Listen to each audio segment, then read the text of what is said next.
whole world is my mansion, and each room represents a country. Swami had sent Jesus and Lord Hanuman as his messengers. Similarly, our speaker for this evening is Swami's messenger of Bharat, which is the spiritual capital of all countries. I am honored to introduce you all to our speaker for this evening, Divinely Driven Ambassador Anil Trigunayat.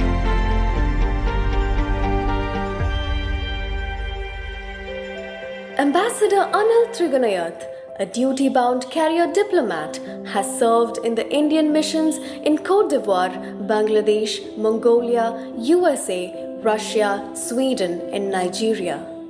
He served in Moscow as Deputy Chief of Mission in the rank of Ambassador, was also India's Ambassador to Libya, Jordan, and High Commissioner to Malta.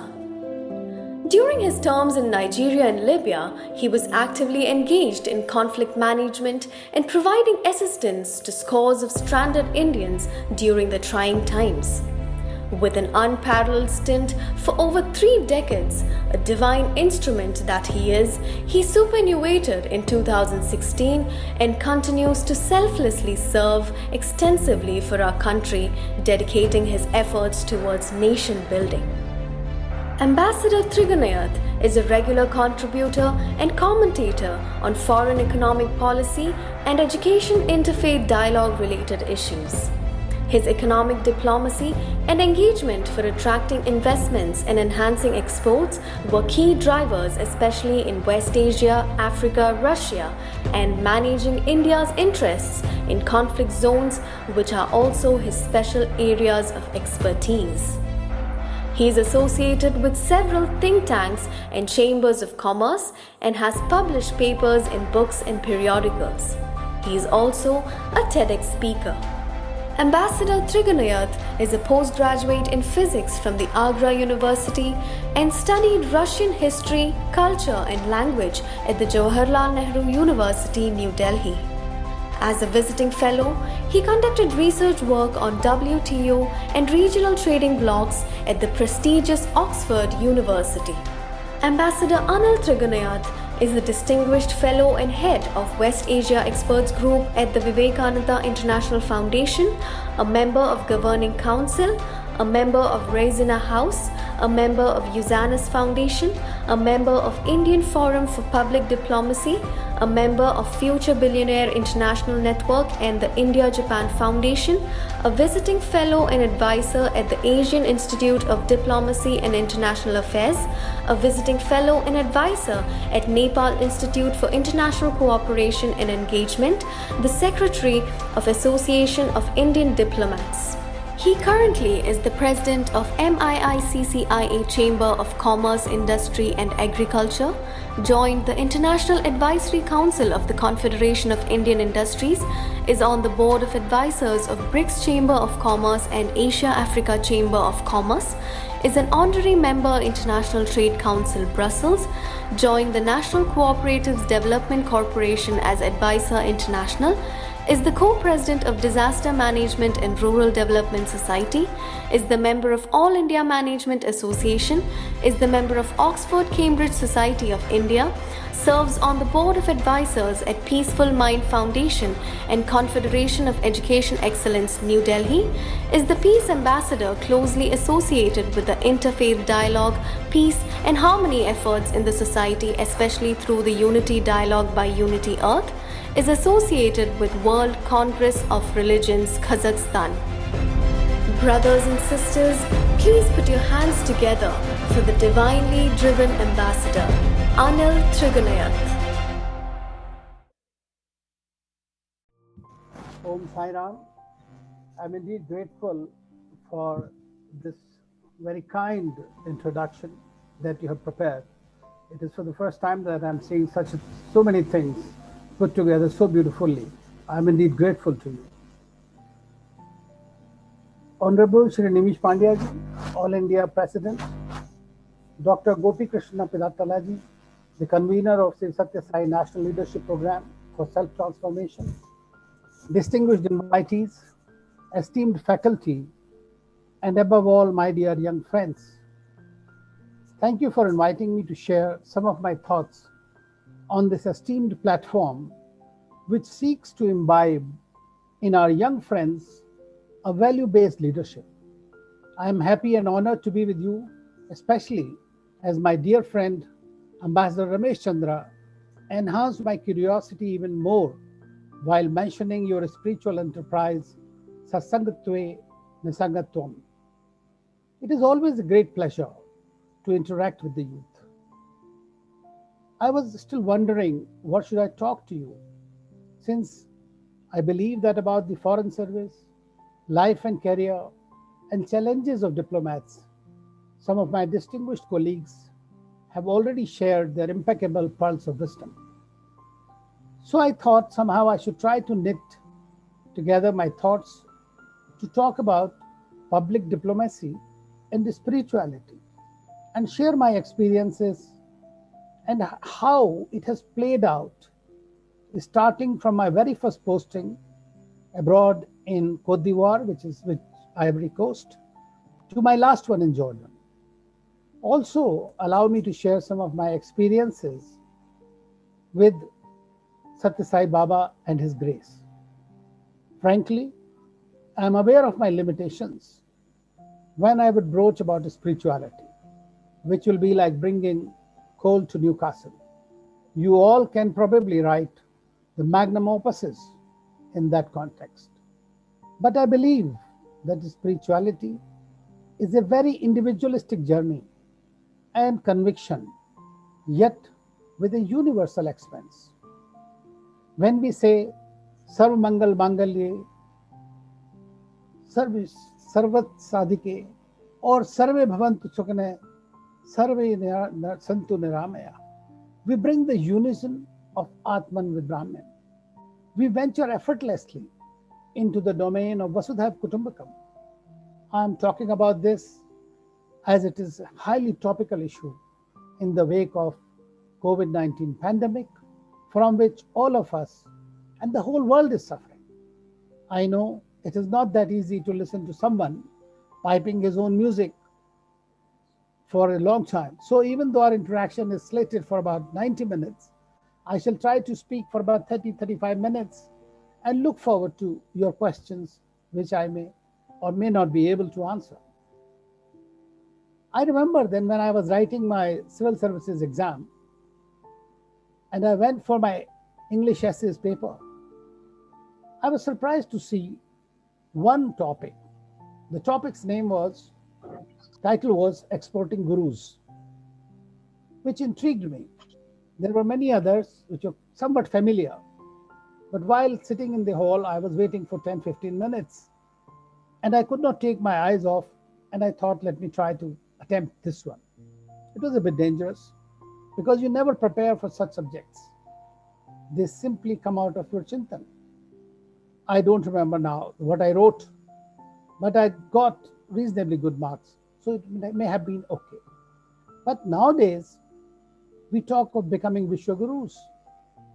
Interestingly, in my career, as my many friends and Ambassador Ramesh Chandra will vouch for it, we have had the honor of meeting several gurus, saints, godmen, without having any missionary zeal ourselves. I consider myself blessed, since you always learn a lot from every enlightened saint or a spirit. Unfortunately, some of them have also dishonored the faith of their devotees. In recent years, have brought into question the very foundations of the Holy Trail and the Holy Grail. Let me try to narrate to you some of my personal experiences with Baba. I had never seen him. I had heard about him from my childhood because some of my friends' parents were devotees. But it was very difficult to connect for me myself. But then I got married to a lady who was a product of Sathya Sai University, and my brother-in-law also studied there. Their whole family was highly dedicated and devoted to Baba, and they only believed in him all through. So I had not visited the place, but whenever I heard a lot of things about him from many people. And we just didn't know what was right, what was wrong, what was true, what was still said to be seen or believed in. So when I went on my very first posting, I was not even married that time. The capital city was Abidjan in Côte d'Ivoire. And about 2-3 days later, I went to the customs department there. And I wanted to talk about clearing my baggage and things like that. Those people were very friendly, lovely, French speaking. And the moment they saw me, "You come from India?" I said, "Yes." "Have you seen Baba?" And they showed me the picture of Baba. They said that, he looks like us. Some of them even kept the hair like him. And they thought that he was from Africa and had gone to India. But they were so enthusiastic. And you will not believe, just by hearing that I came from having seen Baba or coming from India where Baba lived. And then I saw the Indian temple, which was built by the Sindhis who had come from Pakistan and settled there. And they were businessmen. They had made a temple themselves. And there again, I saw pictures of Baba, and one could see a large number of Africans coming and seeing them. They did not have the means to travel to India, but they did learn and they understood the grace of his. Finally, I got an opportunity in 1994. Surprisingly, I had met one gentleman in the flight, and he became a great friend. And he invited me to go to Bangalore. So I took my wife and my little daughter, along. We were traveling by train. And when we reached near Dharmavaram, my wife said, from here, Puttaparthi is very close. Sairam, So sir, I said, I'm sorry for the interruption. Maybe if you could sorry? hold the microphone, the mic a little closer to your mouth, please. Yeah, is it okay now? Yes, sir. Thank you so much. All right. Okay. So when we reached Dharmavaram, then my wife said, Puttaparthi is so close, Baba is so near. So I knew that she wanted to go there. I said, "You would like to go?" She said, "I don't know. I mean, we go to Bangalore and come back." I said, "No, why don't we get down here?" So we asked the TT, and he said, yeah, no problem. You can go and you can join after coming here. So we got down, took a transport, reached Puttaparthi, and we stayed there for 3-4 days. She was a avid devotee. Obviously, he has seen Baba very closely while studying there. So they had a very different kind of perception and devotion. I was still in the making. So every day morning we'll line up 5 o'clock, and number would not come. I would be sitting way behind. And then in my mind, I started thinking, I said, listen, I made a big mistake. I should have tried. And when I used to see some of these politicians sitting there in front, I thought I should have tried through some of protocol or something like that. It would have been easier to have a closer darshan of Baba. And it was our last day. We were about to leave. And at 9 o'clock, we were sitting in front. And I was in the second row, just in the middle. And then I see Baba coming down. And I was surprised that he just came straight and stood in front of me. And I put my hands up. He touched my hand. He didn't know who I was. I knew who he was. He could read my mind, probably.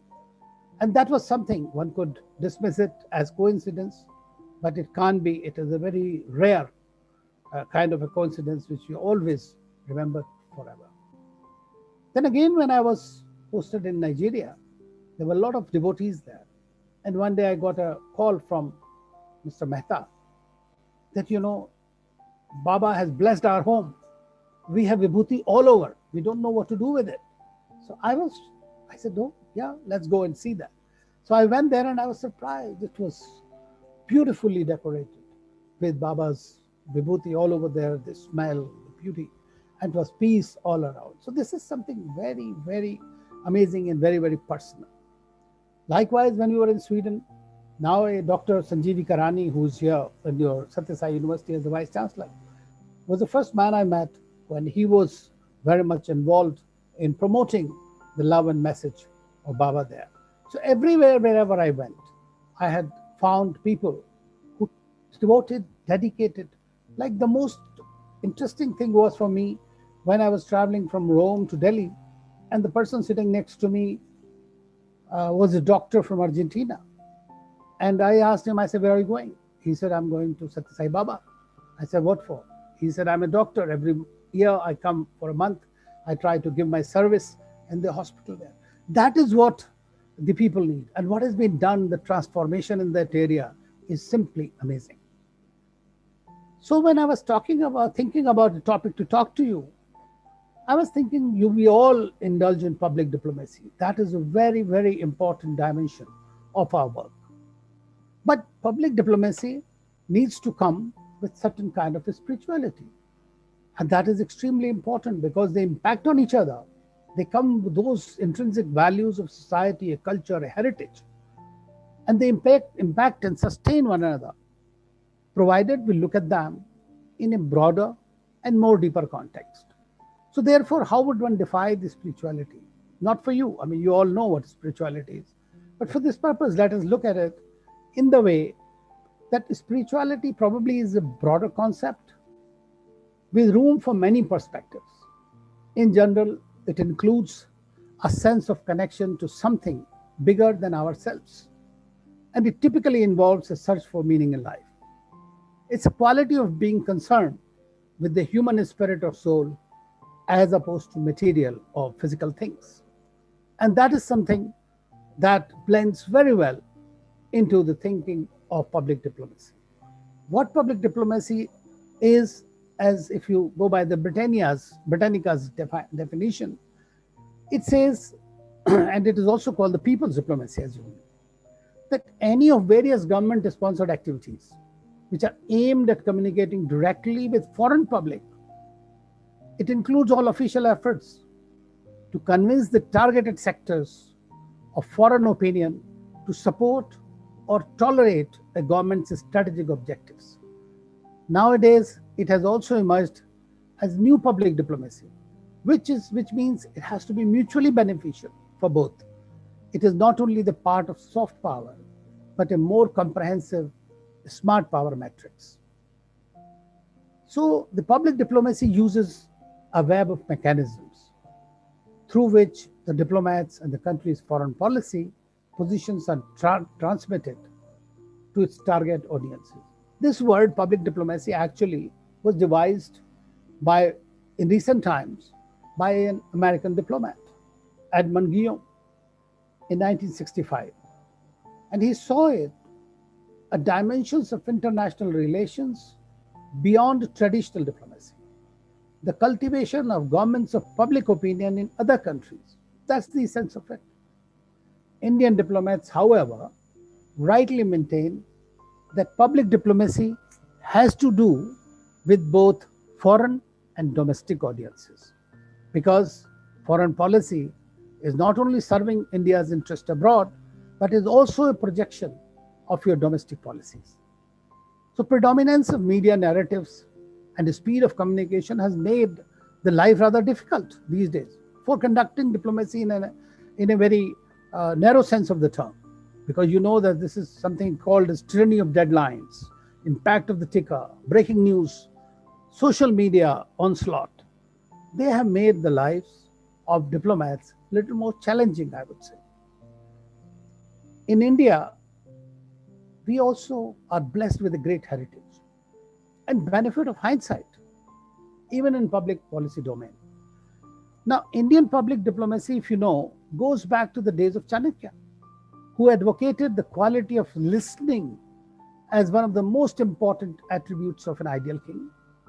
Listening to the people on a day-to-day basis is a very important part of public diplomacy in the 21st century as well, because people don't listen, they talk, or they mull it over, they will not think about it. So the focus of India's public diplomacy, in my view, has been on communicating India's raison d'etre of its foreign policy decisions as they are taken, and traditionally branding India globally by producing documentaries, films, connecting with people, talking to people, creating dialogues. Because a dialogue basically implies clear complicity of the two sides and respect for opinion and understandings. And that is a very important thing for even maintaining and creating peace. So for its success, it is important to have a consistent national objectives, a narrative and profile that can be presented to the world. But we need a comprehensive public diplomacy in that sense. A strategy where content and codes of communication have the prominence of social media tools and media-savvy communication outreach in the 21st century. But you can only sell the package if the product is good. So it's extremely important that what we are promoting abroad is sustainable, it stands true, and also can be scientifically proven what you're saying. It should not be merely indulging into rebellion kind of activities. So nation branding, diaspora outreach, digital engagement, international broadcasting, exchange programs, all are designed to promote a positive image and reputation of the country to a global audience. For example, in India's case, since we became leaders in the knowledge economy and the information technology, we acquired a very different kind of a persona in the global stage. When we talk about culture, civilizational heritage, it takes us to a very different level. When people look at you, they look at you with great respect. On the other hand, when things go wrong at home, it's very difficult to justify some of them. For example, violence against women, or for children, or for your failure to do certain things, or protect your secular credentials, or maintain the democratic credentials in the country. So these are the things that are extremely important. And that's what the diplomats normally do about when they are talking of indulging in public diplomacy outside. So it is extremely important for us to continue to understand and revive our thinking and do something which appeals to the other person, and he adopts it the way he thinks is going to be helpful to him.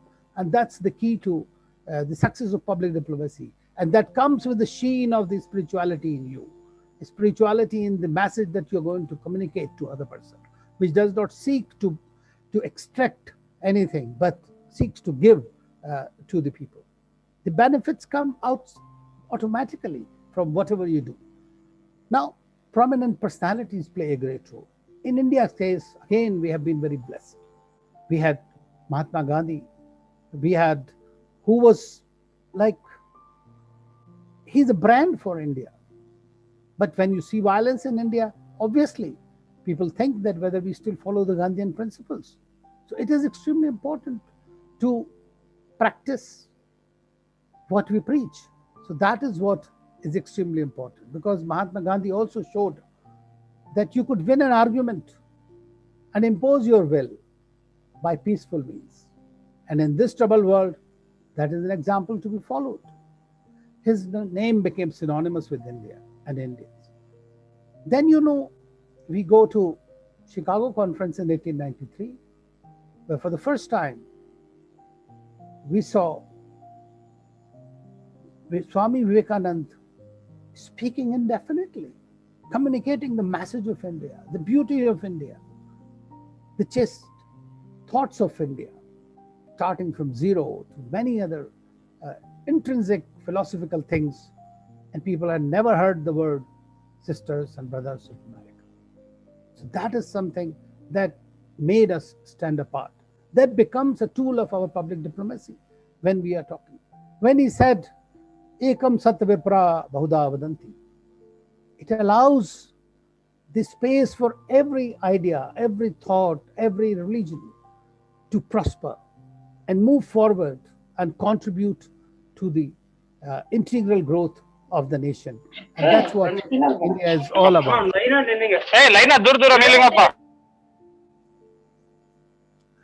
Friends, I would also like to narrate to you a story. When I was in Mongolia, I opted to go to Ulaanbaatar from Dhaka, where I was posted.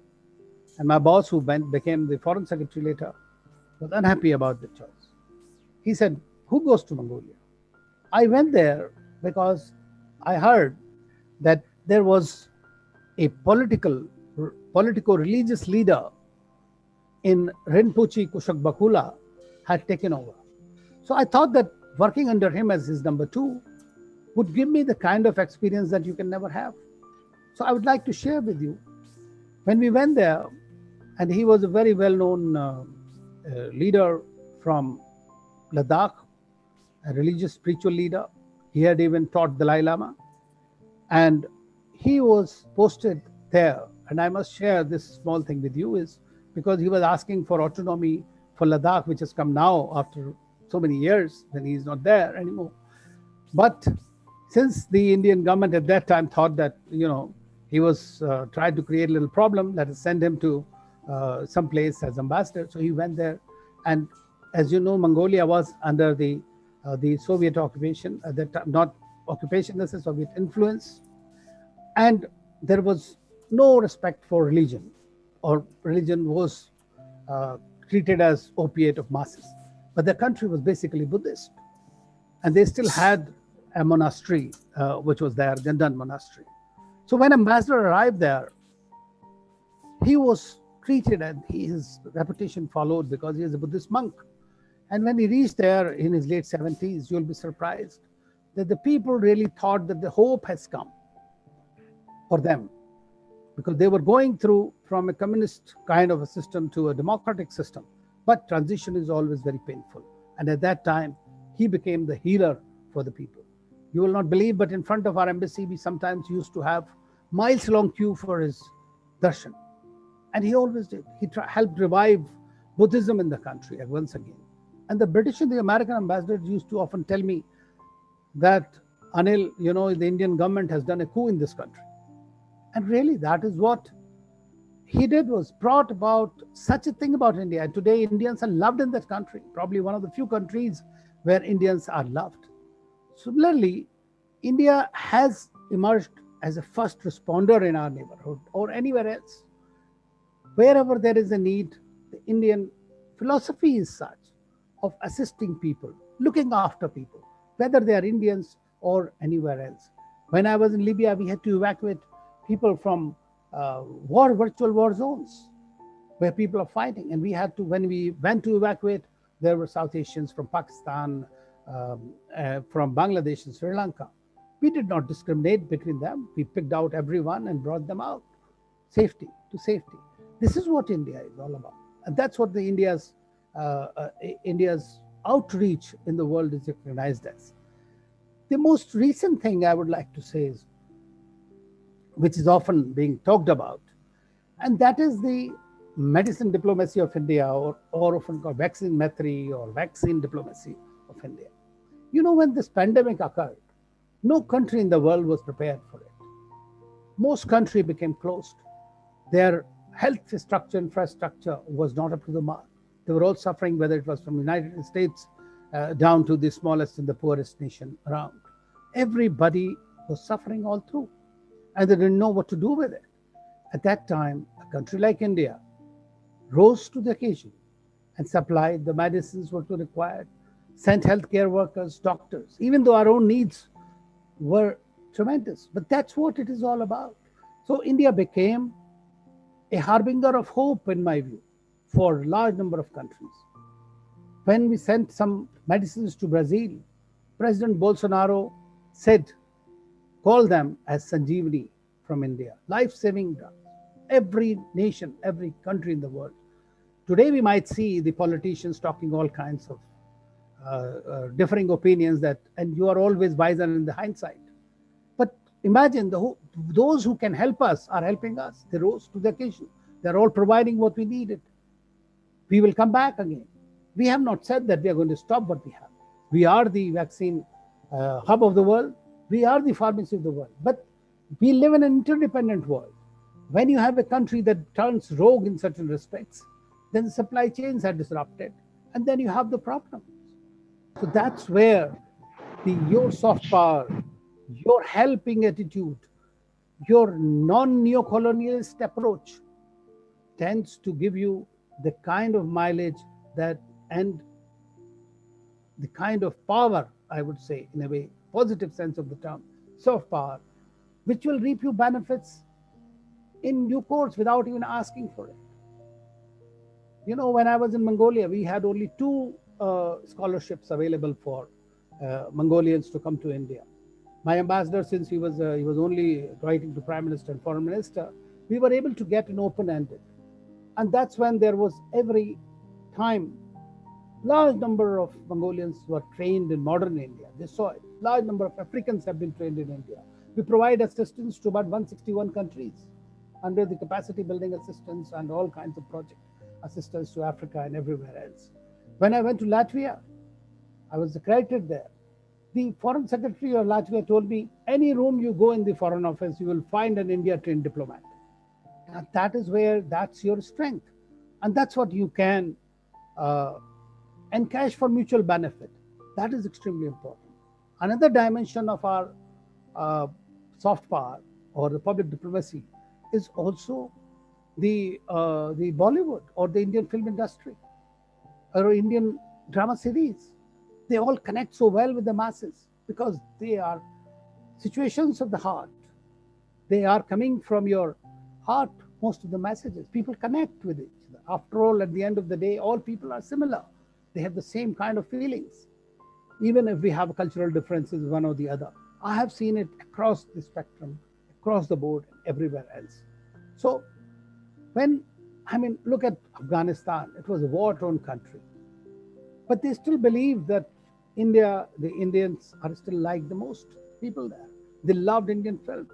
The Kabuliwala, the Pathan there becomes synonymous of the gold standard of honesty for us. So when we see people, whether you go to Russia or Soviet Union at the time, you'll be surprised that everybody who were into their 40s or 50s knew Raj Kapoor. In fact, once Nehruji said that I am nearly as popular as Raj Kapoor in Russia. So they carry that kind of, that helps to build your brand image in the country. And that is one of the reasons that you do so many things. Most recently, during the pandemic, when Amir Khan was shooting in Turkey, I must say, at that time he was the wife of the Turkish Prime Minister, President Erdogan, requested to meet him. Because you see them, you connect with them. So we are living in a globalized world where, as Mahatma Gandhi used to say, leave all the windows open. But I'm not going to be swept away, but I must benefit from what is best, whether it is day-to-day best practices in dealing with things, dealing with our challenges, or it is something that we need on a regular basis for our life. I remember in Nigeria, when the president, I met him first time, he told me, he said, look, I know India better than you do. And I knew that because I could feel it. That shows that how much in love with India he was, that he could call it his own. That was a great opportunity for us. When our second president I met, Yaradua, he said, can you find my Indian teacher, Dr. Singh? Where is he now? Is he alive or not? So people remember those things. They're lasting impressions that can be beneficial to you. When I was in Libya, one of my friends from JNU, during that war-torn time, when the war was happening in the country, they were trying to come back in the 2012-13. He became the Prime Minister of the country. That helped me a great deal in dealing with a conflict situation because I found a friend for my years. So your people who have had good experiences here carry good memories. They become your real ambassadors. Similarly, we have about 30 million Indians living abroad in different countries, Indian origin people. We distinguish them as non-resident Indians and persons of Indian origin. They are your reserve of goodwill. They are your ambassadors. They fight for the cause sometimes. They are also instruments of your prosperity. You will ask time about $70 billion of remittances from Gulf countries by these labor class people from different parts of India. So they are supporting us also in that sense of the term. We need to be slightly more considerate to their requirements. Those who are living in the US and all are helping us in a different way by projecting India's image. They are becoming, today you have Kamala Harris, who's held an Indian origin. You have large number of congressmen, senators, others who are holding key positions. They are in a position to have. In UK, you have 3-4 Indian origin ministers. So this is an important one that too. Some places we even have in Caribbean and all Indian origin presidents. But in Mauritius, you have very different kind of connectivity. So that is again a part of your public diplomacy domain where you can connect them on a spiritual basis. Like a person coming from Barbados or somewhere else, and he says, I want to go to my village, and his family left some 100 odd years ago, but he still remains connected. And he remains connected not only to that, he remains connected to the icons of India. The icons of India are the Indian saints. And that is why, whether Sai Baba is there or any other, they have a tremendous outreach in the public psyche. Their presence, their thought helps people fight out their day-to-day battles and the problems. Similarly, Indian food and all is extremely popular all over the world. It is no surprise that in the UK, the national dish happened to be chicken curry or chicken tikka masala, whatever. One more thing I would like to tell you, and that is about the story of the International Day of Yoga, which was agreed to by 177 countries in the United Nations, which in my memory is probably the largest vote by which a resolution was passed. And I remember I was posted in Jordan, and then I had come for an ambassador's conference in Delhi. And since it was also a Ramadan month, I was hesitant that whether we can celebrate the International Day of Yoga in the way that we wanted it to become the largest ever event by 192 or 193 countries simultaneously celebrating the Yoga Day. Whereas you know that sometimes the religious aspects of yoga are brought forth by various, I would say, moribund minds from different religious faiths. So that could be a problem. So I thought that probably it might be a little problem doing that in Jordan. So I went to my minister at the time, late Srimati Sushma Swaraj. And I told her, ma'am, what do we do? I mean, in this case, do we? So she said, Anil, we have to do it. Irrespective. People don't come, let's do it in the embassy. So I said, okay, we'll try. I went back and I started it. You'll be surprised, I found about 16 yoga centers in that place. And another thing that surprised me the most was that during this period of Ramadan, the Jordanians, the others who were living there, would in the evenings go for meditation in the yoga centers and sit there before breaking their fast. So we organized a fabulous yoga day there with the Princess Reem being our chief guest, spoke there, and large number of Muslims, local people participated. So that is our strength. That is the strength of the heritage. That is the strength of India's character, which is displayed outside in this form. We have always believed in live and let live. We have believed in Vasudhaiva Kutumbakam. We have seen everywhere that we have to learn to live with each other. Without that, there is nothing. Even this pandemic, India's stance has been, it is a global problem which needs to be fought with global solidarity. It's extremely important in that. And that's why, as I said, the vaccine diplomacy came to our rescue. It became our hallmark of our diplomacy at the time. Irrespective, I mean, I do not bother about if people are criticizing today that we could have kept it. There are many arguments for and against. We are not getting into that. But what we have achieved, we could not have achieved like the Americans. They just are hoarding and now gradually trying to release it for geopolitical reasons. Many other countries have done it just because they're a rich country.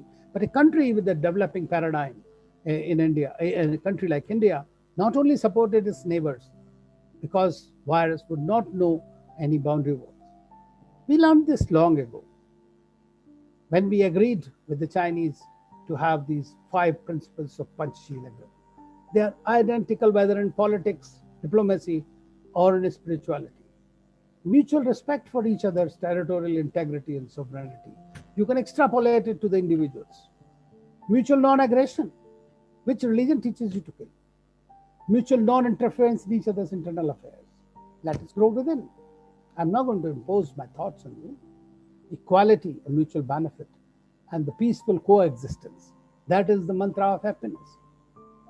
That is another thing that in reality what China today is doing is very different from what it signed on.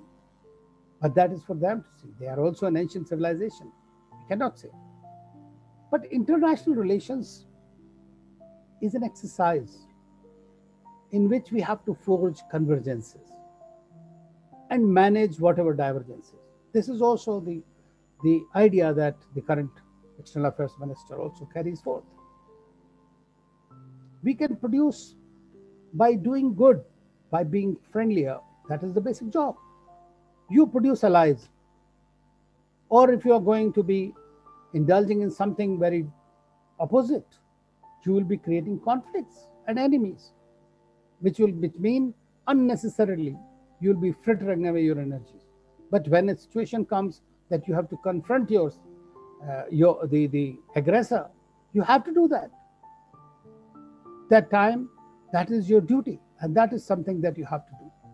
It is important to have mutual respect, mutual sensitivity, and mutual interest. They are extremely important and determining factors for any relationship anywhere. Friends, we are in the United Nations Security Council this time, 8th time. And in this time, what is our approach? At the UNSC, that is 5S that have been talked about by the Prime Minister, by the External Affairs Minister. And I think that basically is the churning of the Indian thought process, or our philosophy, or our spirituality, so to say. That is, number one, Samman. We must respect one another and everyone. Number two, Samvad, dialogue, which is extremely important. You need to talk. Sahyog, cooperation, that is also extremely important.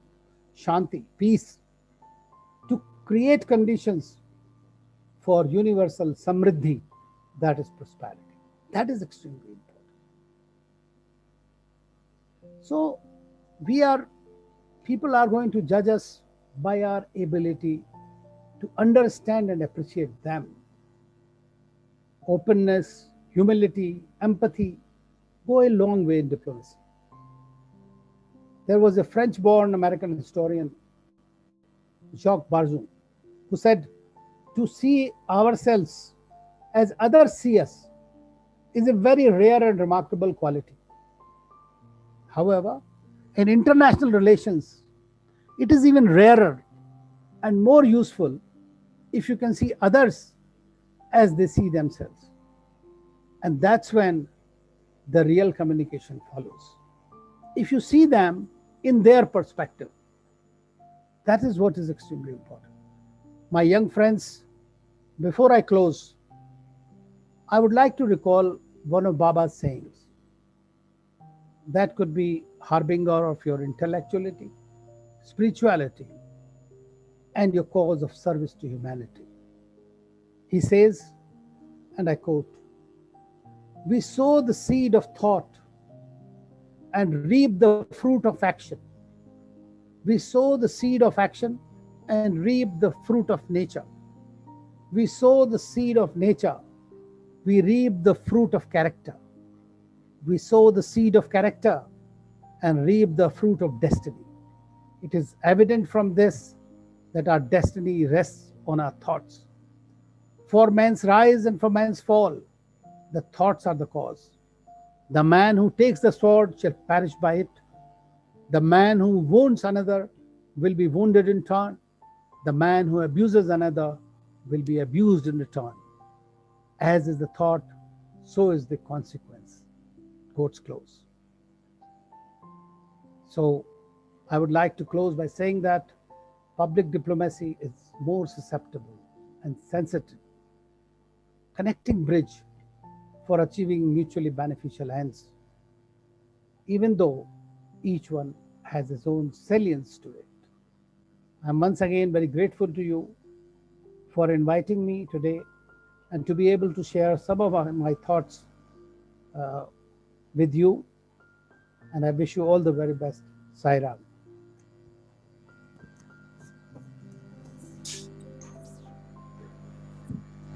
Swati? Yes, sir. Thank you so much for such an insightful and wonderful session. We are all privileged to be part of, sir. Thank you to our ambassadors and also Gopi uncle for such an insightful and blissful evening. Maybe now continue the session with Q&A, please, Brother Arjun. Sairam, Sairam, sir, it was indeed a great time to have heard you speak. With your permission, I would like to continue with the question and answer session for our participants to get an opportunity to interact with you. Just a small announcement before we start the Q&A. In order to conduct this Q&A in an organized way, I request all the participants to please use the raise your hand feature in the Zoom platform, and we will take questions accordingly in an orderly manner. I also request the participants to let the speaker complete what he has to address, and only then we will announce and unmute, and we can proceed with the questions then.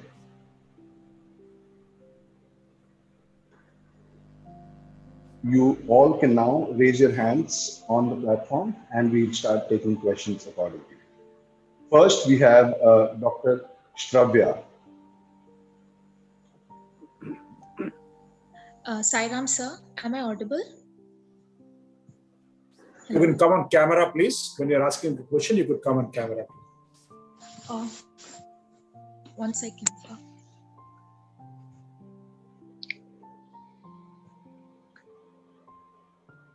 Sairam sir. Sir, thank you for a wonderful session, sir. My question, my doubt is, you've spoken about soft power, sir, in this session, and I wanted to know, like, on a personal level, I feel India has not explored the soft power like as much as a country like US has done. Because you had so what as youths can we do to do something for the society, like show how India actually is? Because when they think about a country like US, they think that is ultimatum. Going to the US is the top notch thing. But for others outside India, they just consider us as a world of fascination, as a world of colors, or like cows walking around in the street or something, because that's what we have projected ourselves as to the other country, other world. So I wanted to know, what can we do to change that perception that they have? Thank you very much for that question. Actually, although I don't agree with that, the Americans have a great soft power. Even though they have devised this modern day concept, this was defined by them, but that is in the 19th, 20th century. Whereas in India's case, soft power is something that has always existed. In fact, our empires, when they go abroad also, it was due to soft power. When you carried Buddhism across during Ashoka's time. So they're there. But the thing is, you are absolutely right. Our youth has to, number one, understand. We should not have a disconnect with our own past. We must learn what it is, what our culture is, what our civilization was, what our value systems were. What has happened is that during the colonial era, we tended to somehow leave it behind and took the convenient route of following what was seemingly good, was shown by the Western countries, especially the UK at the time, which was the British Empire. So then subsequently, we are wearing, everything on our lapels. I mean, we are the biggest value system that India carries. As I said, Mahatma Gandhi said, non-violence.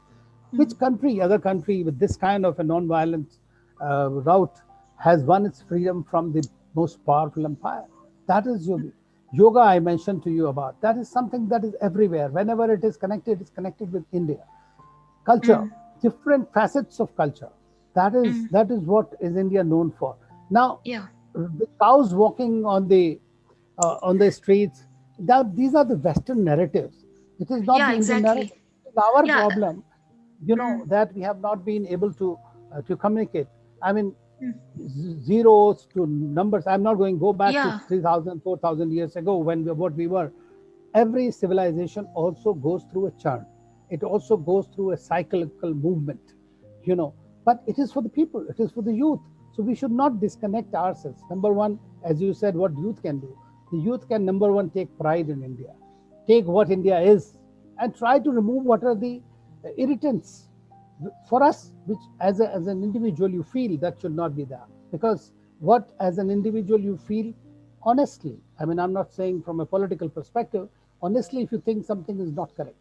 For example, like democracy in India. How many countries have maintained democracy despite so much of differences of all kinds of people have come here and live? Which other country can you find people of this type living? Which other country can you find? I mean, I was in Nigeria once and somebody wrote an ASTI article that the Muslims are being persecuted in India. Can you imagine? I mean, which other country can have this kind of presidents from minority, vice president from minority, the army chief, the judges, the chief justices, the scientists, top scientists? You know, I mean, this is something narrative. The top 3 actors of India today happens to be Muslims. Now, it is not true. So what is there is projection of your the culture. What is the culture that you want to project to others? What is your soft power? Your soft power today is also IT is your soft power. Today, I remember as a diplomat, and I'm sure Dr. Ramesh Chandra will also bear me out, Indians, whenever outside when you meet them, you will always look for, I am a Bihari, I am from Odisha, I am Tamil, I am this, that. Those were your identities that you tried to project. You had in USA, we had more than 400 Indian associations, right? Coming from across the region. But today, since we became an IT power, let me tell you, everybody feels proud of India. When I go to a remotest part, oh, Indians, very smart, very intelligent. That's your projection. And that's what you have to build upon, because that does not cost you much. America, being the most powerful country, is also the most hated country in the world. So what kind of soft power are we talking about then? French don't like the American culture. If you see the Europe versus transatlantic warfare, they don't like that, right? So we have to look. I'm not denying that they have something good, because there you have the benefit of using your initiative and enterprise to reach the top. That is very much there. It's also a very, very racist society. What happened on January 6th on the Congress there, you know, at the Capitol Hill?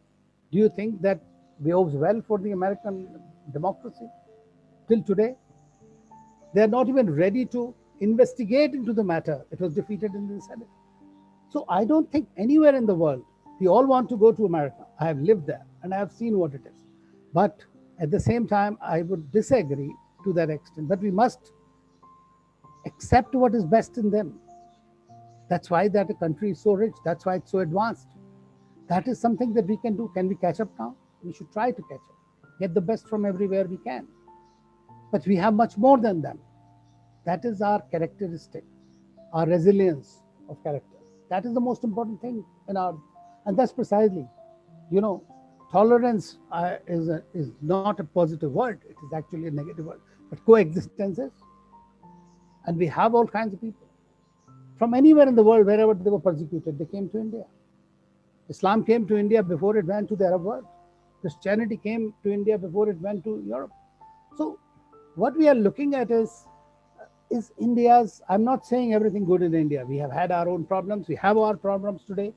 It does not give you a very good sense of the thing when you try to be obdurate about certain notions and try to project a value system that is non-existent. But at the same time, the intellectuals, the people have to rise. And who will rise? The youth. We are a young country.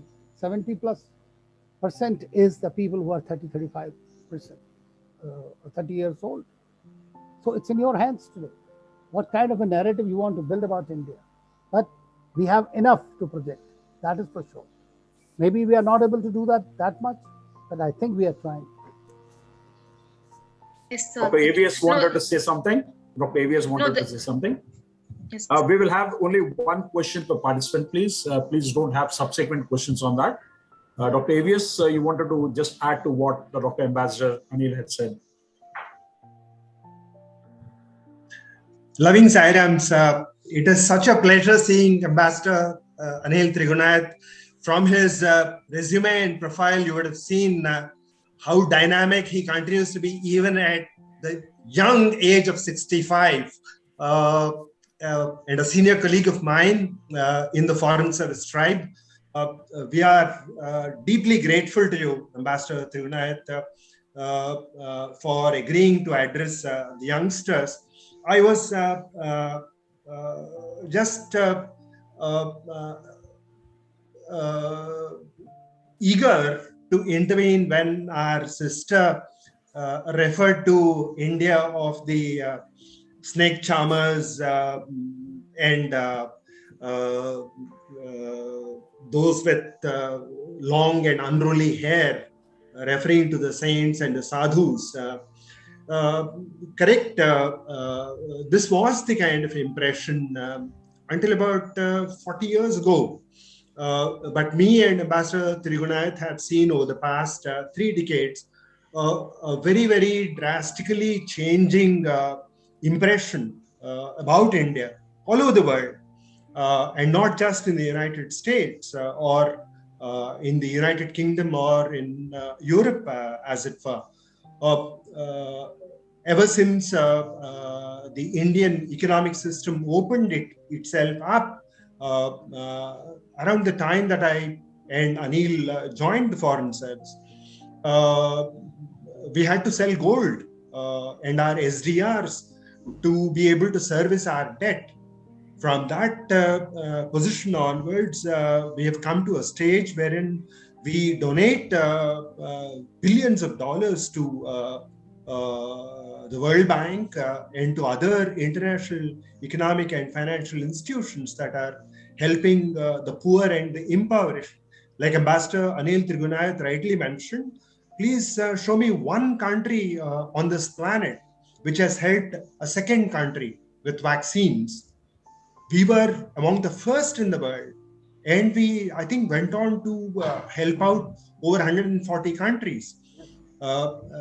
We are here to discuss public diplomacy, and surely to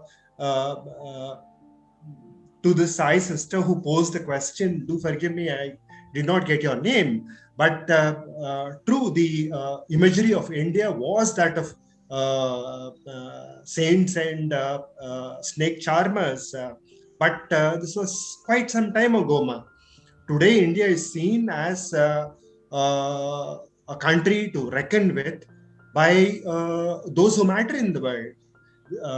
And that is because, as Ambassador Anil Trigunayat very rightly mentioned, it's for the value systems that we hold. And in the past 5 years alone, and I have seen it from very close quarters, having served as High Commissioner in Uganda and then as Ambassador in Romania. The kind of interest there is in what is Indian philosophy, what is Indian ethics, and today, courtesy COVID, also what is yoga. I don't think any government in the past has worked for popularizing Indian yoga as much as this government has done. As Ambassador Trigunayat just mentioned, it's not funny that 176 countries, 177 countries come together unanimously without a vote. They decide upon June 21 as the International Day of Yoga. I don't think, and you must understand, the International the Committee of Nations is a very disparate grouping of nations, rich, small, your culture versus my culture, your so-called civilization versus my civilization. I remember speaking to the youngsters a couple of months ago, courtesy Gopi Garu, wherein, it's become fashionable for very small countries who have no say whatsoever in such matters to talk about a dialogue of civilizations. And I very vividly remember telling the youngsters that we practice a dialogue of civilizations in India on a daily basis with our diversity of populations, of various religions, tribes, castes, subcastes, and so on and so forth. So this is, I think, one thought I thought I should share. Congratulations and compliments to Ambassador Trigunayat for touching upon such a broad canvas when he referred to public diplomacy and spirituality, and emphasizing on the tenets of Indian diplomacy, which, I mean, me and Ambassador Trigunayat are of the yester generation. To those youngsters among you all who are aspiring civil servants, and those especially who are looking at the foreign service as an avocation, I think this is an excellent time for youngsters to consider the Indian foreign service on a priority basis. Because what we speak is what we believe in. If Ambassador Trigunayat has spoken at some length on Sarve Jana Sukhino Bhavanthu and Satyameva Jayate and all these very lofty principles, it's also because we practice them on a daily basis. And Swami and His Grace has been very, very effulgent. And some of you all know that, I have been blessed by Swami. My family has been blessed by Swami. And what he continues to, what you continue to read in Sanatan Sarathi is something as relevant as of 30 May 2021 as it was some 75 years ago when he first propounded these concepts about the gurus and the relevance and importance and significance of what Sanatana Dharma in India has all been about. And not just 5,000 years. I think the Omkar in India dates back to some 15,000 years ago. Some saints and seers and sadhus are to be believed. And we gave the Vedas and the Vedic scriptures to the world. And some of the best discourses on Vedic scriptures are today emanating from the United States and America, and if not elsewhere, from Southeast Asia. And as Ambassador Trigunayat mentioned, very correctly so, also from the remotest parts of Africa, where we share, kinship ties. After all, Mahatma Gandhi himself said the motivation for him came from South Africa, of peaceful, non-cooperation. So I think, and he, of course, very eloquently touched upon Swami Vivekananda speech in Chicago at this international conference, and the kind of impact it has had. It's not, I don't think it's a coincidence only that Ambassador Trigunayat is a senior advisor with the Vivekananda Foundation in Delhi. I think it's been touched upon. India will continue to be relevant just to these youngsters. Indian dance, music, cuisine is today a topic of international discussion. And yoga I have touched upon. Just one small comment. Me and Anil were told at the Foreign Service Institute repeatedly, you do not have permanent friends or permanent enemies. You just have permanent interests. And all senior colleagues in the Foreign Service continuously, day in and day out, 24/7, are looking to leverage India's own interests as the second largest populous nation in the world, and more importantly, as the largest democracy in the world. So there are these small countries. When I used to work in the United Nations system, I would see how small nations would vote on any particular matter, from outer space to subterranean issues, after seeing how India is voting. And that continues still today. And that is something we must all be proud of. Thank you very much, and sorry for this rather rude intervention and a lengthy one at that. It was very pleasant. No. It's a pleasure to hear you, Doctor. Shall we go with the next question, Arjun? We have another 25 minutes before we close. Yes. Next, we have Brother Sudarshan. Brother Sudarshan, you can unmute yourself and come on camera, please. Thank you so much, Arjun. I hope this is audible. Yes, you are. Yes. Excellent. Sir, it's been an honor to listen to both of you and fantastic. I mean, going through the way you were introduced, and for all my brothers and sisters who are ambitious in their career, reading through your whatever you have achieved all through in itself, it's so motivating. My question to you is about all my brothers and sisters who are in the mode of their career planning.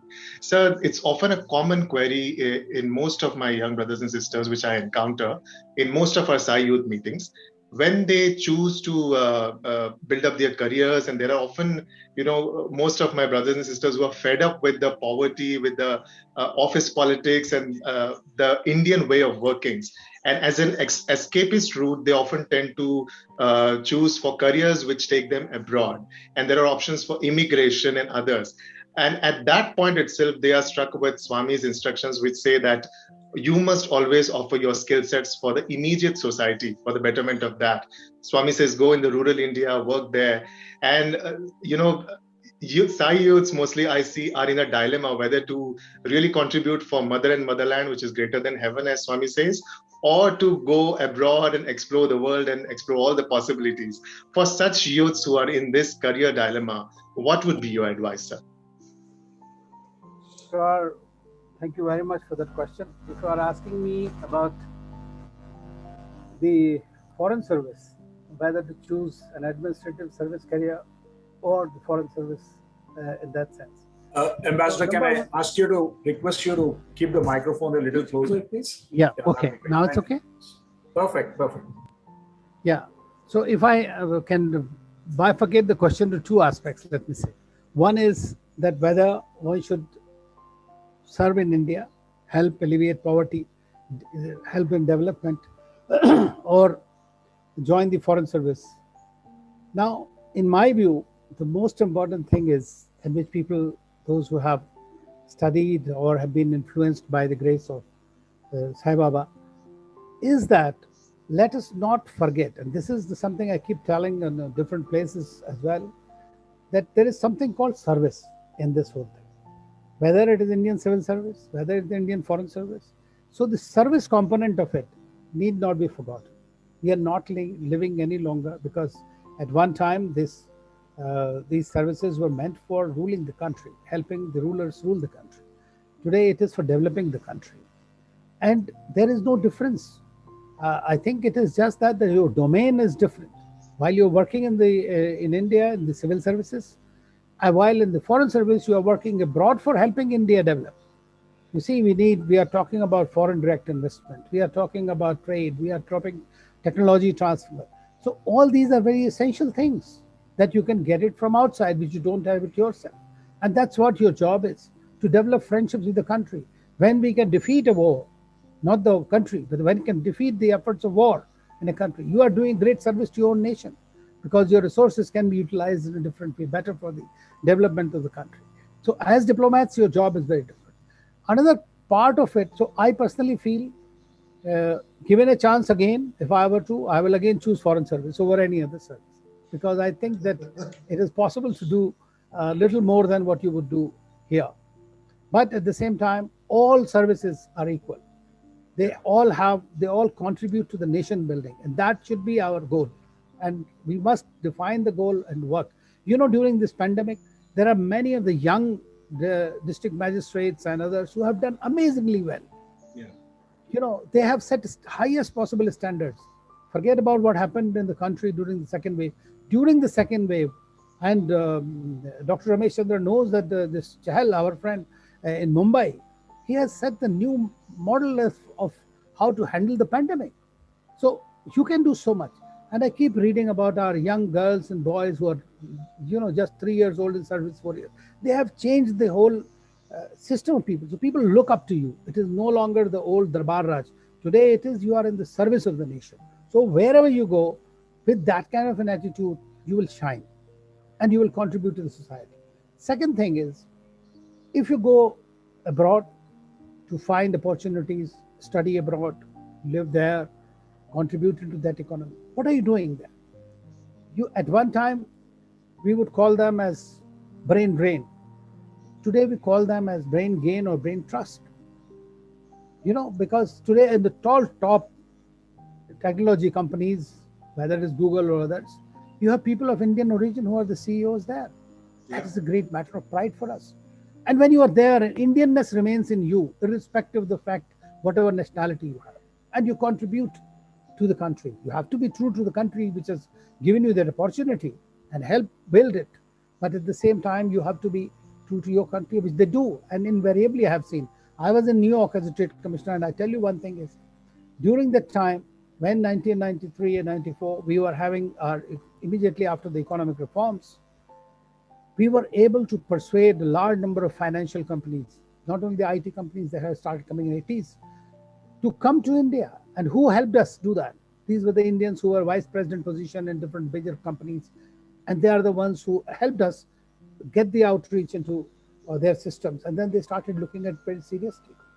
So they can do a lot of work. You are not losing. Secondly, the people who are even our labor class people, blue collar workers as they call, go to Gulf countries. Their remittances help us. They send about 1/10 of our total remittances that we require in India every year. They are sending to India. They are saving and helping us. So whether you are abroad or in India, eventually an Indian is an Indian. That's what I would like to say. Thanks so much, sir. Thank you. Thank you for addressing that question, sir. Next on, we have Brother Mayank Rishi. I request you to please unmute yourself and come on camera.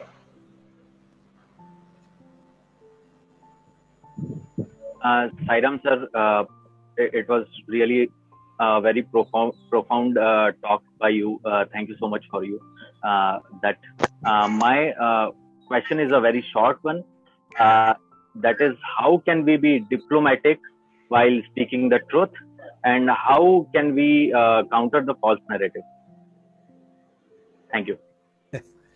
Well, you see that it's a very small, short question, but a very profound question.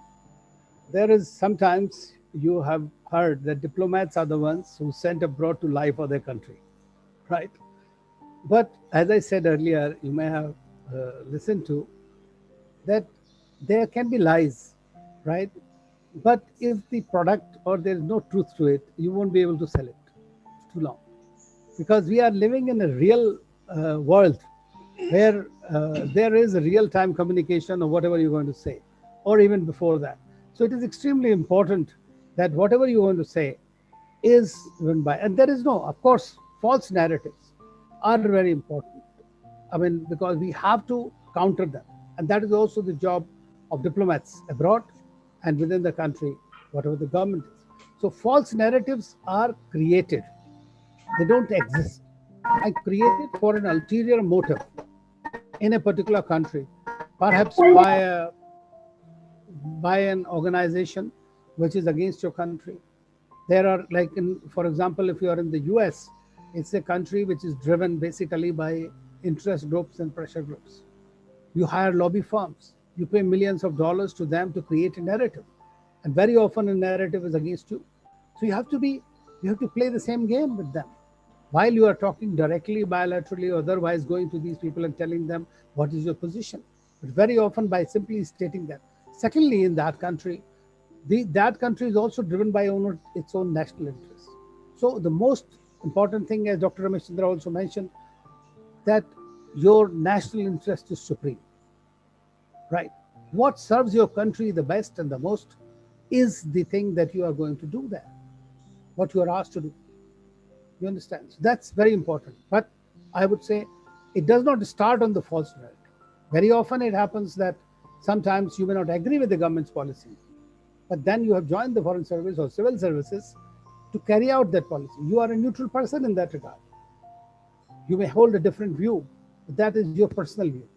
When you are representing your country, it is the view of that government of the day and of the country.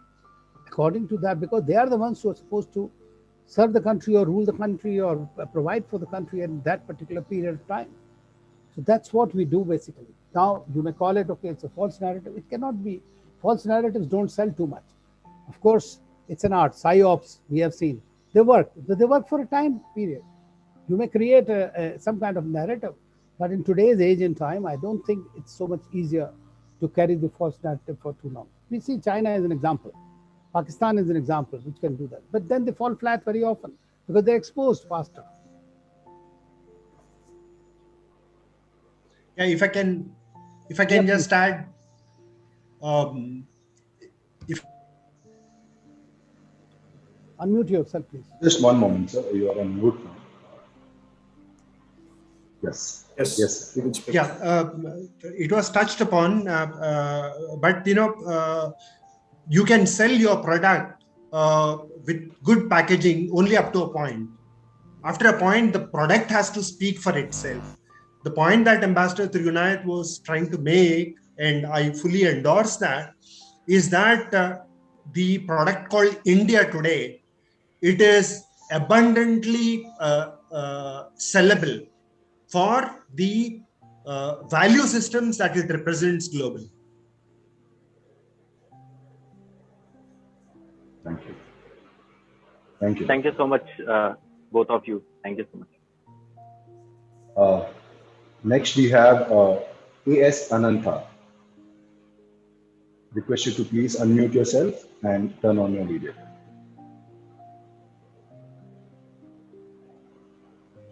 Sairam, sir. Am I audible? Yes. Go ahead. Yeah. First of all, thank you for the insightful session. My question is a bit towards personal front. As in, sir is representing our country at various platforms, and his work requires 24/7 alertness and involvement. So how do you try to manage your work-life balance? As in, some time to pursue your personal interests is also an important thing. So how do you do it? So that is my question. Some suggestions from your daily routine would definitely help us, sir. Sairam. Well, I think that question, now I am a retired person, so I can choose to what I want to do. But I think, the work is also worship, that's something I personally felt that, yes, of course, I mean, you could spend a little more, give more time to family a little bit. I think so. But I think that Dr. Rameshandra, who is currently also heading in a very important position, will be able to give a little better answer to this. Personally, I feel that it depends on the individual as to how you do that. Because you see, it is true, I tell you, once you reach at the senior position, your job is 24/7. Very few people understand that, because as an ambassador or in a senior position, you are 24/7, one thing or the other keeps you going, and you have to look after that. But at the same time, it is extremely important to keep that balance, which if you don't keep the balance, then you might achieve something and lose something more. But I don't think that sometimes even I felt, or my daughter, for example, said that never got to see you. But that was due to time difference, I guess, between India and New York. But Dr. Rameshandra, I would say, can also share his views how to do that. Am I audible? Yes, sir, you are. Yeah, I'll just add one sentence, work-life balance. I remember I served in Pakistan 2003 to 2006. I learned a lot on the golf course in Pakistan, in Islamabad, because I used to meet so many people. So, if you're willing, life just opens up its doors, I suppose. But I fully agree, especially for youngsters, with the kind of stress. Me and Ambassador Anil Trigunayat did not have the kind of stress that you, about 30, 35 years ago, that you youngsters today have. We must admit and we must congratulate and compliment you for the manner in which youngsters are holding themselves up for the better part of the last 18 months, when business, all kinds of business models have failed globally, and we seem to be, if the World Bank report is to be believed, I think we'll be up and about very, very soon, economically and financially. Thank you, sir. Next, we have Sister Abhicha Majumdar. Sister, I request you to kindly unmute yourself and turn on your camera. Sairam, sir, it has been really a very enlightening session. My question to you, sir, is there might be surely instances in your life where your political and diplomatic views might have clashed with your spiritual views. As it is said that work is worship, but sometimes we are asked to do certain work which may actually clash with our spiritual views. How to go about it, sir? Please kindly if you can guide. Thank you, Sairam. Again, a very, very different and a difficult question to answer. You see, it depends from individual to individual as to how you will handle that particular question. If it is in, what I would say is that if you are asked to do something, right, which you think is absolutely against anything and everything that you stand for, right, what are the options available to you? Because you don't have an option not to do it, right? Because you are on the job.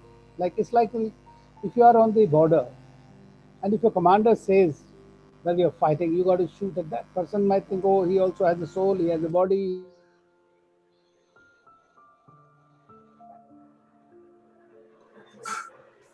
We lost him for a minute. I think we have, yes, we have lost him for a minute. We'll just wait back. Yes, yeah.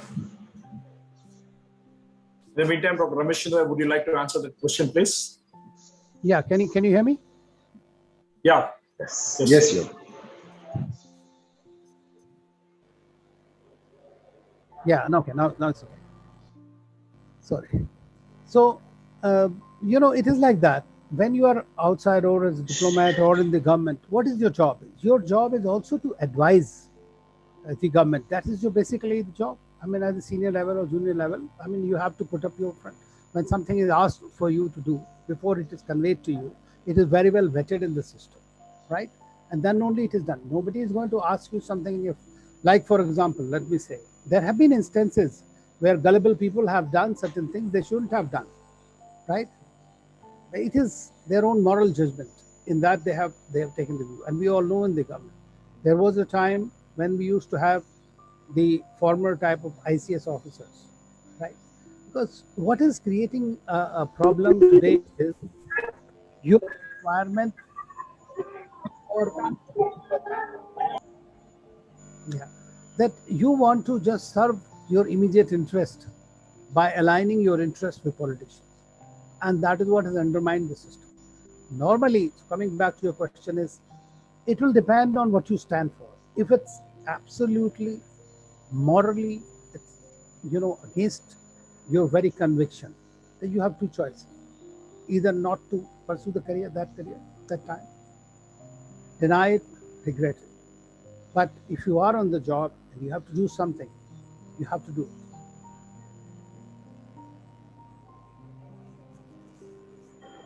Thank you. Thank you, Anil. Next on, we have Sister Priyambada. Sairam, sir. So it was a great honor listening to you. It was a really great experience for me, listening to your experiences and the way that you actually explained how we can connect public diplomacy and spirituality. So my question here is, I'm really proud of my country. So Swami also says, Janani Janma Bhumasya Swargadapi Gariyase. But there are instances which actually put the entire nation to shame. So where there's a unanimous flag that we receive from foreign countries as well. So how am I supposed to defend my spirituality in such instances? How am I supposed to defend my patriotism in such cases? How do I say that I'm proud to be an Indian in such scenarios? So if you could throw some light on this stuff. Yeah, it has happened in the recent past. I've seen sometimes. For example, when we had the Nirbhaya case in Delhi, right? I was going to talk to a business chamber in Libya at that time. And the only thing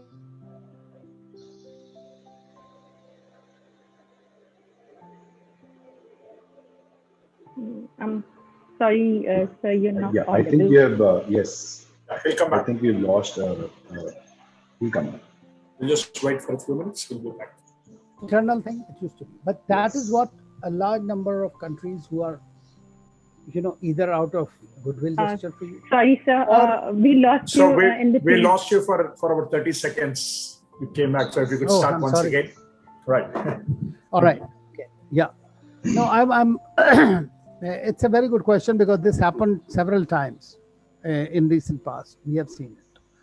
Like, for example, when we had the Nirbhaya case, it was a shameful incident, right? And at that day, when it came in the papers, I was going to have a meeting in a Chamber of Commerce. And I was going to talk to them about India, such a great place, and this, that we must do this business. This is what we all do. And the moment I sat down there, from there, the chairman and everybody else were talking about that only for 15, 20 minutes. That in India, how much you have, this, that. Now, the way I countered it was not something that I'm very proud of, right? Why? I had to tell them that this is universal. It happens in your country every now and then, this. If I tell the Americans, and I read it, I'm not making it up, it can be checked, that every 4 minutes in the US, there is a case of domestic violence. Every 4 minutes. And I'm talking of 94, not now, may have increased. Right? But that's not an argument. That is just to deflect the issue at that time. To have your strategy has to be to have a least damage. Because when you are next moment going to talk about opportunities in India, $1 trillion opportunity, the relationship, the capacity building assistance that we are providing, all the positive things. So you have to eventually come to that. And it depends on who you are talking about. You have to tell them that law is taking its own course. We are a lawful society. They've been arrested. This is being done. This action, nobody approves of this kind of a behavior, right? So these situations happen, and you have to take an on-the-spot decisions. For example, I tell you a very interesting story. When I went to Libya, posted there, we had voted against the US intervention or NATO intervention in Libya. So an ordinary Libyan started thinking that we were supporting Gaddafi and we were against the Libyans and the Libyan revolution. The Americans, the British, the French, the Italians, everybody started playing against us, because in the United Nations Security Council, we were not supporting them. We were there at that time, 10 years ago. So when I arrived there, we saw there was so much hatred against Indians. In a country where people were generally liked, Indians were liked, right? In the Arab world, mostly, everywhere else, Indians don't have a problem at the grassroots level. But there, we have the hatred of people. To the extent that even I did not get an appointment with the chief of protocol or the director of that Asia department or the foreign minister, anybody, for 10 days. I was trying to meet indirectly with people. And I met this prime minister in one of the meetings through the American ambassador briefly. First thing he told me, I hope your government is happy with us now. Now that is a very loaded statement. And then I had to manufacture a response. And when I told him that India is not a banana republic, we follow a policy. We do not recognize movements or the interim governments. We even helped create Bangladesh, but we did not recognize Sheikh Mujib or his party as this whole thing. It's a country that we recognize, a country we deal with. And you know that it struck to him. I said, but in your case, we changed our policy and we recognize the National Transition Council. So what I'm saying is that you have to spring up on your feet at the time and try to come up with something so that you can minimize the impact of the damage. The focus is somewhat diverted. You are not in a position to correct the wrong. Wrong has happened. That the law will take its own course. And that is, if the law takes its own course, if our legal system is prompt and is able to deliver in time, I think that is what is important. And that's what we project outside, that we are a lawful society. Sure, sir. Thank you very much for answering this question so well.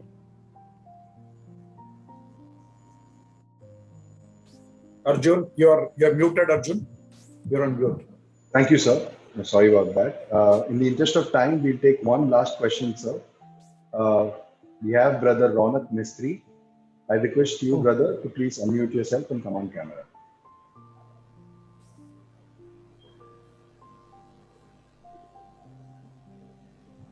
Sairam, sir. It has been a privilege to hear you and hear experiences that you had. And my question is about we are a biggest democratic country, and we have biggest democracy, and Yes. and still I see like I'm not affected by these components, but it really affects a mind of youngsters, like disrespect of dignitaries.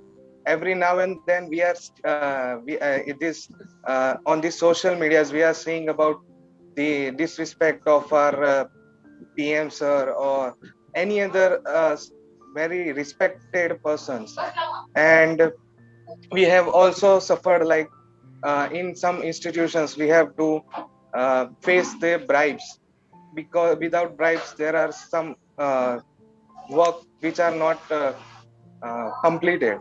Then we have also suffering due to this fake media, because they are like violating the mind of the youngsters. So sir, what India is planning in this to face this thing, because these are really affecting thing if we just give attention to. Thank you, sir. Yeah, well, it's a very good question, and unfortunately, as you know, that media, more so the social media, is a double-edged weapon.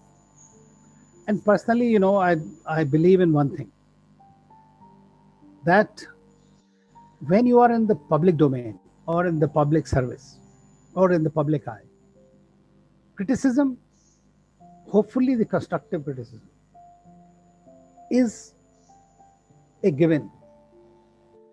You may, in it, that's what the democracy is all about, where people talk and you have to listen to them. If there's a constructive thing that can be done, but if there is a malicious campaign for something or the other, then what does it? I mean, in the social media domain, you have people, chatbots, and people who are the 2,000 people of X party and 1,000 people of another party writing and moving all time. You know, sending messages, Twitter and Facebook and all that places, frankly. Now, this is a medium available to people to express themselves. It's there. Of course, there are now regulatory bodies which are coming up with regulations, as you must have read about the WhatsApp and all that. They have to respect the law of the land. So the only thing that these companies can do themselves, they can audit the kind of messaging, and they have certain principles, but they also have an angle, right?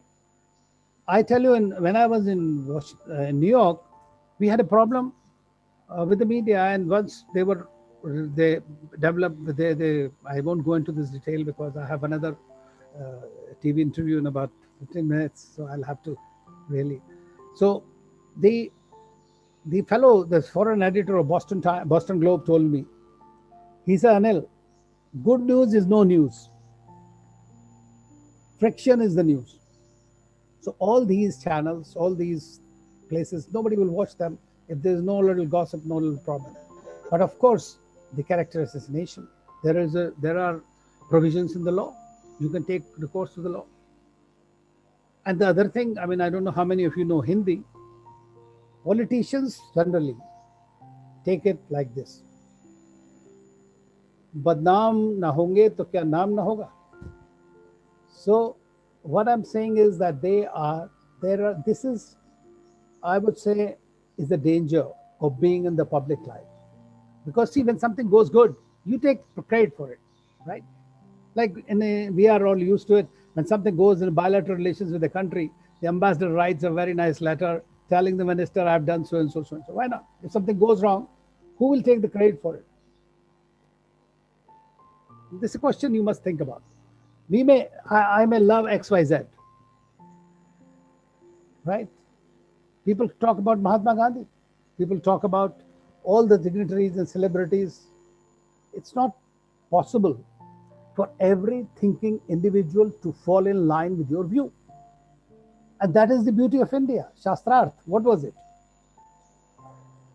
You will be able to communicate and, if possible, argue it out. Today, the medium of argument has become social media. So, if you don't like it, get on the social media, create the perspective that you want to, with facts and the real truth that you think is the truth. And the people who can see the truth will follow you and will also carry it. That's what I say. Thank you very much once again. Thank you so much, sir. Thank you. Sairam. Samastha Lokah Sukhino Bhavanthu. Samastha Lokah Sukhino Bhavanthu. Samastha Lokah Sukhino Bhavantu.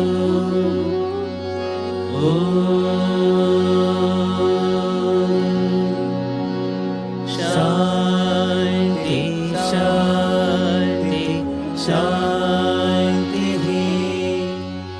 Jai Bolo Bhagwan Shri Sathya Sai Baba Ji ki Jai.